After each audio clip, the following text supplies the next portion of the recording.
I am continuing my reading. What I'm doing in this series is to read through the entire standard works of the Church of Jesus Christ of Latter-day Saints. This consists of the Bible, the Book of Mormon, the Doctrine and Covenants, and the Pearl of Great Price. I am reading in a chronological order of events, not according to publication or volume, so I will be skipping around a bit as I move along. We continue with Ezra now. The Israelites have now returned to Jerusalem, to Judah. The chapter 1 of Ezra was the decree of Cyrus. Chapter 2 was the journey, people leaving. It listed all the names of all the people that returned. Now chapter 3, this is where we're at. Altar built, regular sacrifices reinstituted, foundations of temple laid amid great rejoicing. And when the 7th month was come, and the children of Israel were in the cities, the people gathered themselves together as one man to Jerusalem. Then stood up Jeshua the son of Jozadak, and his brethren the priests, and Zerubbabel the son of Shealtiel, and his brethren, and builded the altar of the God of Israel, to offer burnt offerings thereon, as it is written in the law of Moses, the man of God. And they set the altar upon his bases, for fear was upon them because of the people of those countries, and they offered burnt offerings thereon unto the Lord, even burnt offerings morning and evening. They kept also the Feast of Tabernacles, as it is written, and offered the daily burnt offerings by number, according to the custom, as the duty of every day required. And afterward offered the continual burnt offering, both of the new moons and of all the set feasts of the Lord that were consecrated, and of every one that willingly offered a freewill offering unto the Lord. From the first day of the 7th month began they to offer burnt offerings unto the Lord, but the foundation of the temple of the Lord was not yet laid. They gave money also unto the masons and to the carpenters, and meat and drink and oil unto them of Zidon, and to them of Tyre, to bring cedar trees from Lebanon to the sea of Joppa, according to the grant that they had of Cyrus king of Persia.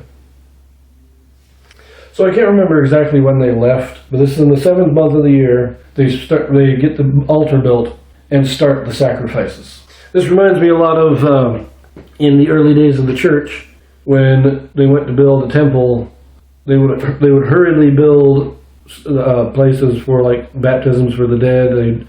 They put together the tabernacle in Salt Lake as quickly as they could for baptisms and stuff while they were constructing the temple, just to get the basics in. You got to have a place to do the basics. Then we can get the more deeper stuff. We can build up the temple and get the rest of it, but let's get the basics done. Do what we can as fast as we can so that we can get God's approval and God's blessing on us. And that's what I think they're doing here. They're saying, look, it's going to take a while to rebuild the temple, but we can at least build up and put the altar in place so that we can start the sacrifices.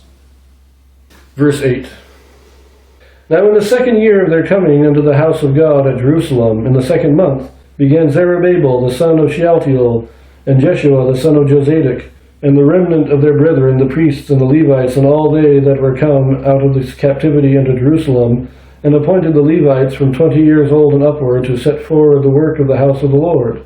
Then stood Jeshua with his sons and his brethren, Kadmiel and his sons, the sons of Judah, together, to set forward the workmen in the house of God. The sons of Henadad with their sons and their brethren, the Levites. And when the builders laid the foundation of the temple of the Lord, they set the priests in their apparel with trumpets, and the Levites, the sons of Asaph, with cymbals, to praise the Lord after the ordinance of David king of Israel. And they sang together by course, in praising and giving thanks unto the Lord, because he is good, for his mercy endureth forever toward Israel. And all the people shouted with a great shout when they praised the Lord, because the foundation of the house of the Lord was laid. But many of the priests and Levites and chief of the fathers, who were ancient men, that had seen the first house, when the foundations of this house were laid before their eyes, wept with a loud voice, and many shouted aloud for joy, so that the people could not discern the noise of the shout of joy from the noise of the weeping of the people. For the people shouted with a loud shout, and the noise was heard afar off.